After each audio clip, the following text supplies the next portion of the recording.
Hello. Normally, the videos on this channel are intended for everyone, and everyone is more than welcome to watch this video, but I am making it with one very specific audience member in mind. Jon M. I have one thing I want to say. Well, actually two things. The first is thank you for Crazy Rich Asians, because that movie was outstanding. But the second is that I am here today to pitch to you the perfect cast for the upcoming film adaptation of Wicked, the musical.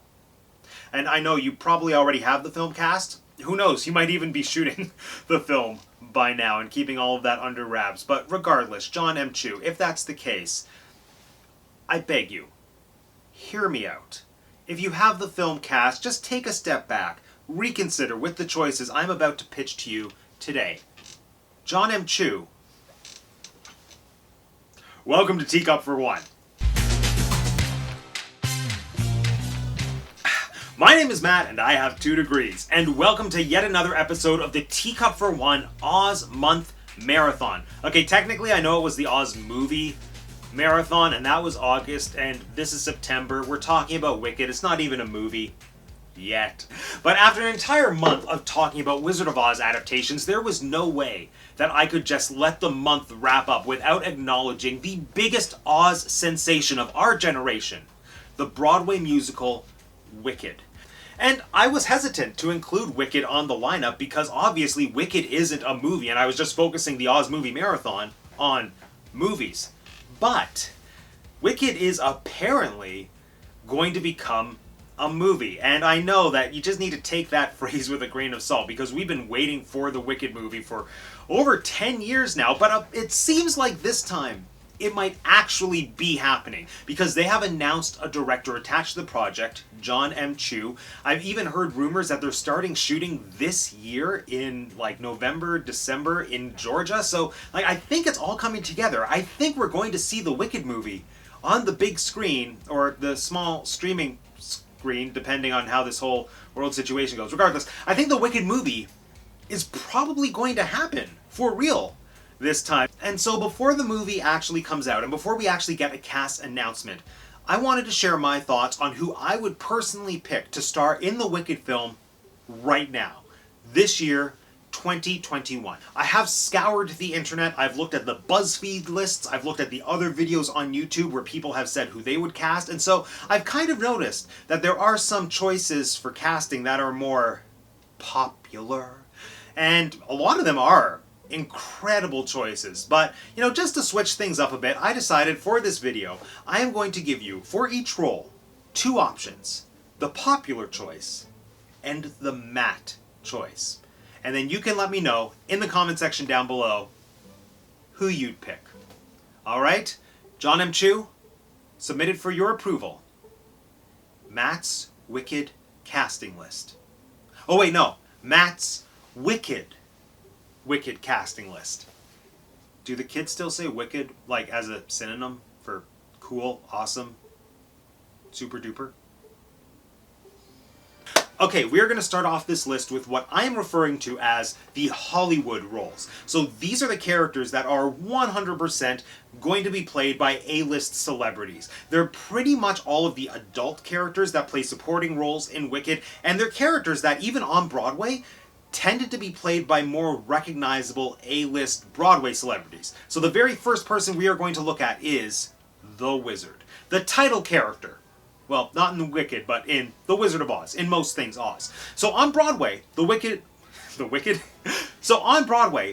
was, of course, played by Broadway legend Joel Grey. And even when they started to bring in replacements for Joel Grey, that role still went to those A-list Broadway celebrities. People like Ben Vereen, people who had a long, illustrious career on Broadway. So this is an opportunity to really cast a big name that people will want to go to the movie to see.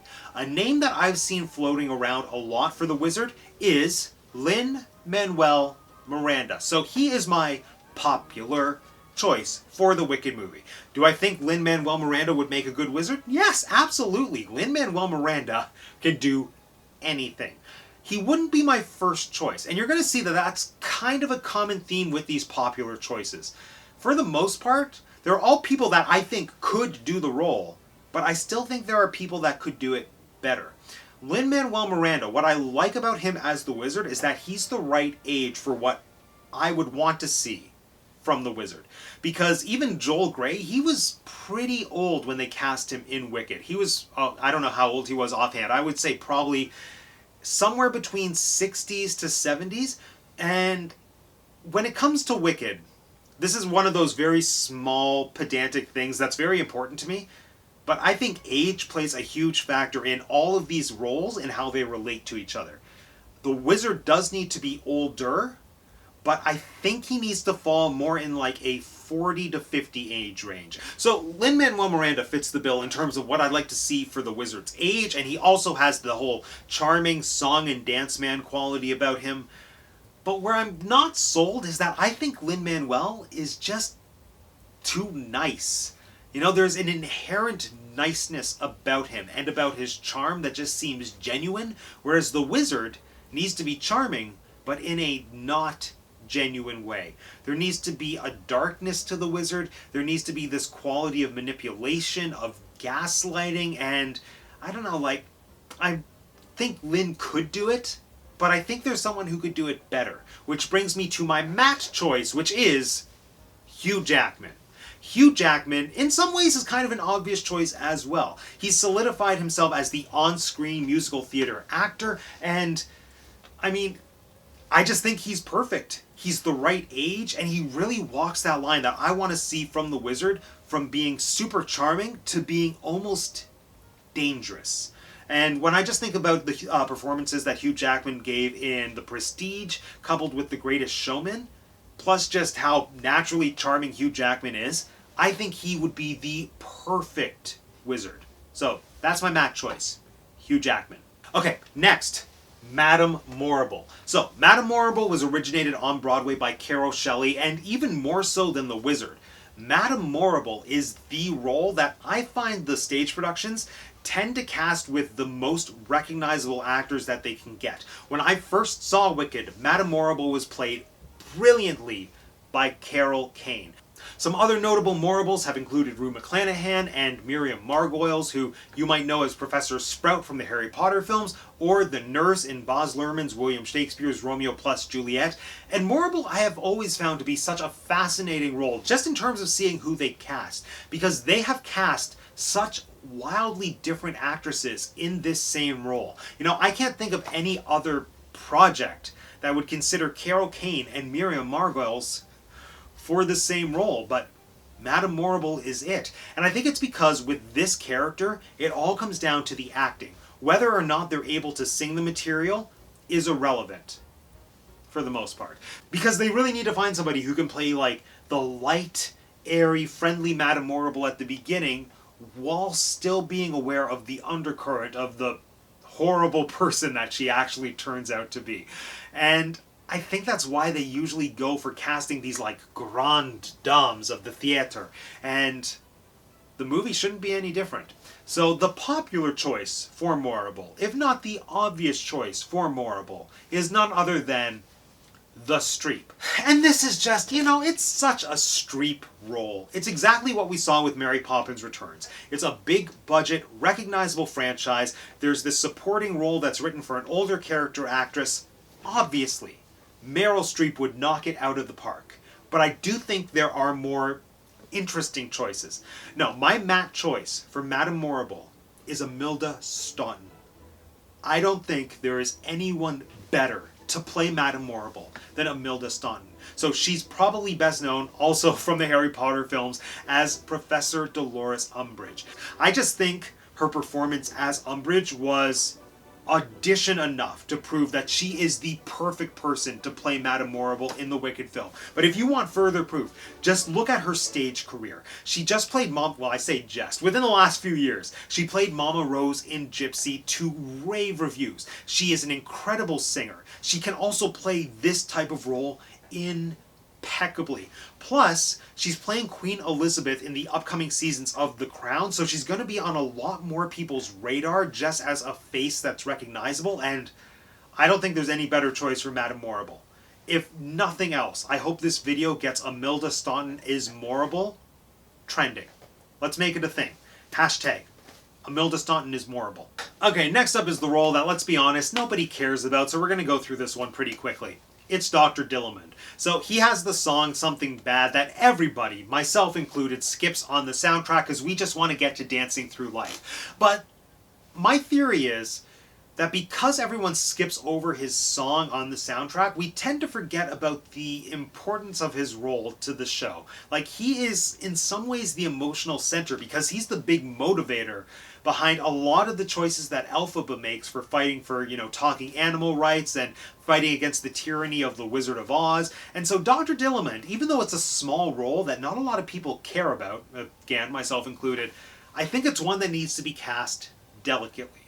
The popular choice for Dillamond, there doesn't even really seem to be a popular choice for Dillamond because in all the lists I've seen, he's really just a throwaway. So, like, the fallback seems to be James Corden because James Corden is just in all the movie musicals. And, yeah, sure, he would do his James Corden thing where he would make animal sounds and be like, oh, something bad, oh, bad. Well, it's my best impersonation of James Corden being a goat. But I think that's the trap with Dr. Dillamond. In order to keep this role relevant, in order for this role to even have a purpose to being in the film, it needs to be portrayed by somebody that you will instantly fall in love with, somebody that you will care about, and therefore somebody that you will empathize with Elphaba for wanting to defend and protect. And because it's a movie and because we live in 2021 where everything is CGI, let's be honest, it's a talking goat. He's going to be all motion capture. So I say we go for the best motion capture actor we have, Andy Serkis. Andy Serkis, in my mind, is the only choice for Dr. Dillamond. And this is why. I think the mistake would be just casting any actor, throwing the cameras on him and just being like, here, be a goat. Andy Serkis, just based on the work that we've seen from him over the last 20 some odd years, starting with Lord of the Ring, is somebody who understands actual physicality and knows how to make that translate through motion capture. Dr. Dillamond is a goat. I want an actor who's going to be able to work that into their entire physicality. And on top of that, if you just look at Andy Serkis's work in non-verbal motion capture roles, like in the Planet of the Apes film, he can express so much just through his eyes, just through his face. And I think one of the advantages that we have with Dr. Dillamond in the Wicked film is that we're actually going to get a close-up, intimate look at him in the moment when he can't speak and when he is just a goat. And I want to see that moment played as tragically as possible. I want an actor who is going to be able to communicate like pain, suffering, and an inability to communicate just through his eyes. And Andy Serkis is the person to do that. Or, whatever, cast James Corden. That's what I say to you. Okay, now this is where things get complicated, because we are moving into the main characters. We are moving into the younger roles of Wicked. And, see, the last thing that I want is another movie musical where characters who should be in their early to mid-20s are being played by actors who are in their early to mid-30s. And so a lot of the top choices that at one point I had for, like, Elphaba, Glinda, Fiyero, whatever, they're too old now. So I'm not even going to consider them as great as they would have been. But at the same time, I don't want people who are too young, because I think that undermines the growth and the journey that some of these characters go on. So, like, my go-to solution in my ideal world would really be cast unknowns for all of these roles.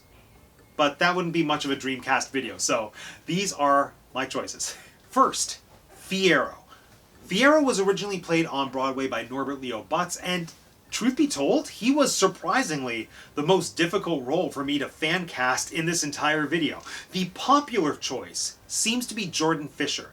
Now, Jordan Fisher wasn't on my radar at all, but I watched some other fan casting videos, specifically Catherine Steele, and I'm not going to lie, she sold me 100% on Jordan Fisher as Fiyero, and I think he is a brilliant choice. He's the right age, he has the charm, he has the charisma, and he's a musical theater performer. I think he would be perfect. But, of course, we still need options. I still have to have my Matt choice. Even though I scoured the internet, I looked at all possible options, and I honestly There's nobody that I want for Fiyero more than Jordan Fisher, but we need options. So, my official Mac choice will be the guy who played Fiyero, or at least sang his song, in the PBS Wicked concert, Isaac Cole Powell. I thought his vocals were perfection, his take on the song and the character were exactly what I would like to see from my film Fiyero, and if Jordan Fisher isn't available, I would be more than happy to see Isaac Cole Powell take on the role. Okay, now we are moving on to the most critically underrated character in Wicked. In fact, this might be my favorite character in Wicked. Maybe. I mean, I don't say that lightly. I love all the characters in Wicked, but this one I find extra fascinating. Nessarose, aka the Wicked Witch of the East. Now, I did an entire video on the evolution of the Wicked Witch of the East, and in that video I go into depth explaining why I think Nessarose is such a fascinating character. So, if you haven't checked out that video, please do. Link. Now, Nessarose is interesting because, again, kind of like Dr. Dillamond, she's sort of the throwaway character when people are fan casting Wicked.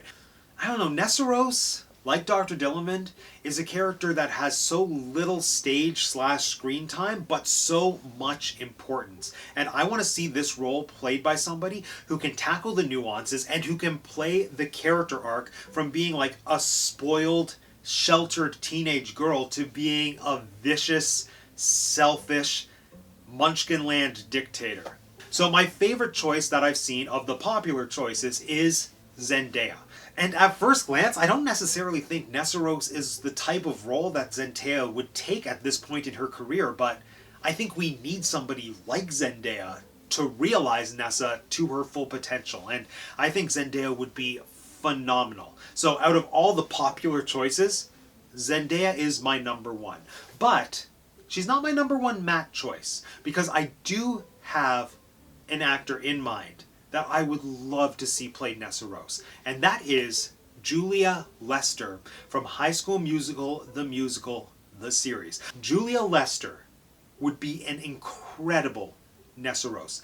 She falls into the perfect age bracket for what I want to see from Nessa and Bach, regardless of who they cast. Those characters need to be on the younger side. In my mind, they should play between like 19 to 20, and Julia Lester has this beautiful, like, innocent, naive quality to her that I think would play perfectly for early Nessarose when she's more sheltered and spoiled.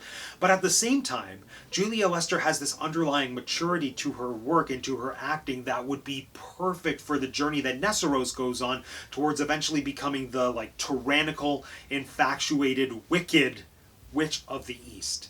And I don't think she's an obvious choice, but I think she would be incredible.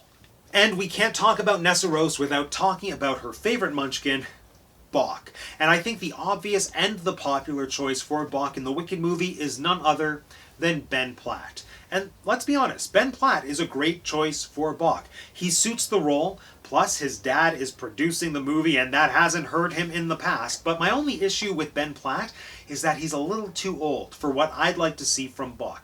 My Matt choice is drawing once again from High School Musical, the series. Because if in my dream cast I have Julia Lester as Nessarose, there is no better person to play her Bach than Larry Saperstein, aka High School Musical, the series is Big Red. I mean, I have nothing to say aside from the fact that he is the perfect Bach. You just have to see his performance in High School Musical, the series, to see all the Bach traits that he just inherently has. He also has incredible chemistry with Julia Lester, and I just think pairing them together in the Wicked movie would be a recipe for success. You know, they are my two favorite things about that show, and I want to see their careers take off, and I think this is the perfect opportunity for that to happen. Okay, here it is, friends. The moment we've all been waiting for. Matt's picks for Glinda and Elphaba. Now, this is the ongoing conversation that has been happening in Hollywood since the Wicked movie was first announced or teased over 10 years ago. So many names have been brought up in association with these two roles. You know, so many A-list Hollywood actors have said they've wanted to play these roles. Like Amanda Seyfried, as recently as last year, has said that she wants to play Glinda. Sam Barks, Eponine from the Les Mis movie, she's been a name that's come up. Back in the day, people were mentioning the likes of Anne Hathaway, but right now, The two most popular contenders for these roles seem to be Dove Cameron for Glinda and Ariana Grande for Elphaba. And like they even have the full support of Broadway's original cast, like Kristen Chenoweth and Idina Menzel, or I think Idina Menzel. At the very least, Kristen Chenoweth has gone on Twitter and made it official that she supports casting these two ladies as our witches in the Wicked film. And I don't know. I don't know how I feel about them. Okay, no, actually that's a lie. I do. I think Dove Cameron and Ariana Grande are both undeniably talented, and I think they both have qualities that lend themselves to Glinda and Elphaba perfectly. But at the same time, I don't think they're the full package. I think there are better people out there for both of these roles. I think Ariana Grande can undeniably do justice to the score and sing Elphaba's material the way it was meant to be sung. Because, you know, with both Glinda and Elphaba, Idina Menzel and Kristen Chenoweth set a bar for the vocals that the movie needs to either meet or exceed. And as long as Ariana Grande isn't doing her typical, very marketable pop thing, as if she like goes back to her musical theater roots and sings the music as written with like a full belt. I'm not a music person really, I don't know the terms. The point is, I think Ariana Grande can sing it and it would sound phenomenal. Dove Cameron, I don't know if her voice can go to the places that Glinda's material needs to, but I think as an actor, she can at the very least play early stages Glinda perfectly. I'm not convinced that she has the maturity and the ground to show us the character development that we need to see from Glinda through Thank Goodness into For Good. And it's not to say that she can't do it, it's just to say that I haven't seen it from her yet. But my main thing with both of these ladies is that to me, even though I know they are both sitting between like the 25 to 30 age range, they both play as pretty young. And I think Elphaba and Glinda, even though they are college students, they still have to have a maturity and a level of life experience to them that I don't really see in either of those performers. Like, in my brain, the way I justify things, I feel like Nessarose and Bach are first-year university students, and Elphaba and Glinda are there, like, at Shiz, getting their masters in sorcery. And so, despite how old these actors actually are, when I see them in things, they still play as very young. And I think that's the thing that makes casting Elphaba and Glinda, especially for the movie, so difficult. Because you need performers who can play both sides of that character. You need people who can, like, physically and performance-wise pass for wide-eyed, innocent college students, and then play the entire trajectory to show them growing up and gaining the life experience that turns them into the characters that we recognize from The Wizard of Oz. So with all of that said, these are my top matte choices for Elphaba and Glinda in the Wicked movie.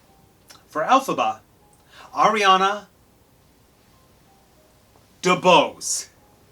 And for Glinda, Ashley Park. Like, as far as I'm concerned, these two actors check all the boxes.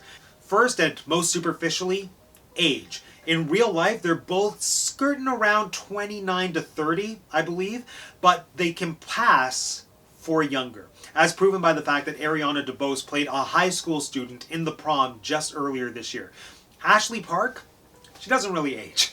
And both of them, I think, have the maturity that's required for both of these roles, which just, like, brings me to the fact that they are both incredible actors. And I have just been so captivated by all of the on-screen work that I've seen from Ariana Debose over the last year. She is somebody that can just channel so much emotion in the subtlest look. If you just see her work in The Prom or even her work in Schmigadoon, this is a master storyteller.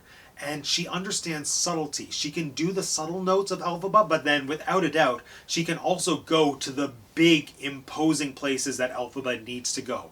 And Ashley Park, the exact same thing. You know, if you just look at her performance in Emily in Paris, she has all the fun, flighty Glinda qualities that we want from somebody who's going to wear the frilly pink dress and sing popular. But then when you look at her other work, she has the emotional depth and she can go to the places that Glinda needs to go. And vocally, no question about it, the two of them can do justice to the score. If you just listen to Ariana Debose's performance of The Wizard and I from the PBS concert that was very recent, You know, she is making that song her own, and she is coloring it with just all these character choices that were so engaging and that I wanted to see in a full production. And Ashley Park, like, I'm convinced she can do anything vocally. When you listen to her in Mean Girls up against her in, say, The King and I, you know, she can do the pop thing, but she can also do the legit soprano thing. I think. Again, I'm not really a music person, but just to my ears, when I hear her singing this... I have dreamed and enjoyed the view. It doesn't sound too far off from Kristen Chenoweth singing this. Let us be glad, let us be grateful. And Glinda being a legit soprano is such an important part of her character because she uses her voice to seduce the people and to engage the crowd. And so whoever is playing Glinda, whether it's Ashley Park or someone else, needs to be able to sing the material. And finally, going back to the way Hollywood works, they are both just famous enough.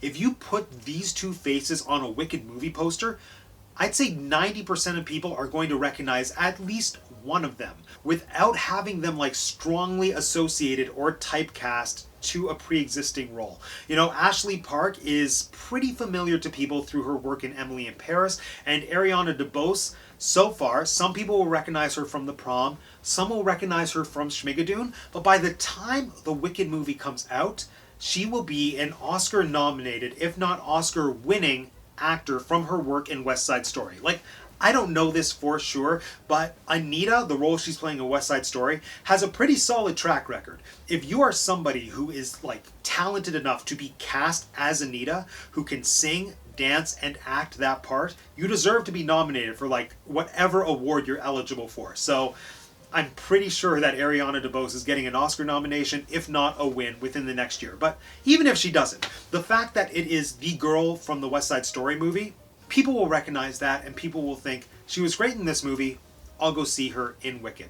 And aside from all of that, I haven't seen these two perform together. I don't even know if they've met or been in a room with one another, but just seeing their work in previous projects, I think they're both extremely generous actors that give so much to their scene partners, and I think bringing them together would be an unstoppable force. Now, how many of these choices will actually make it into the film? Realistically, I'm thinking none. But if any of them do, I don't know, you have this video as proof that I'm very intuitive and very good at casting. Anyway, friends, this concludes yet another episode of Teacup For One. Now, let me know in the comment section down below, who do you want to see cast in the Wicked movie?